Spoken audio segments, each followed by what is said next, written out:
هلم يا إخوتي وأم أبي زوجتي وابنتي بني صديقي وجاري وصحبي إلى الخير في عشر ذي الحجة، إلى عمل الصالحات التي تفوق الجهاد الذي والتي يحب الإله القيام بها بذي العشر مع خالص النية.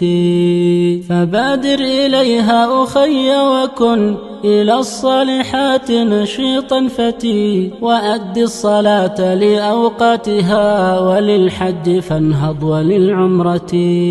وفي مسجد الحي أد به صلاة الجماعة والجمعة،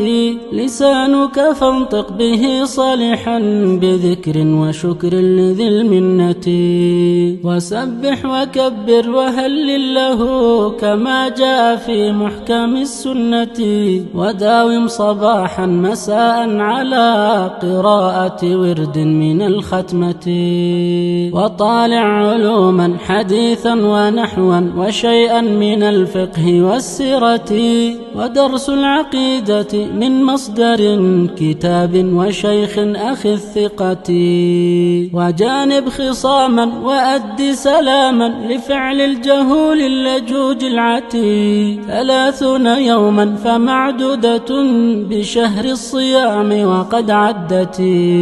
وولت سراعا 30 يوما فكيف بهذه أخي العشرة،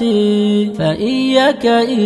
إهملها فيا للمصيبة والعثرة.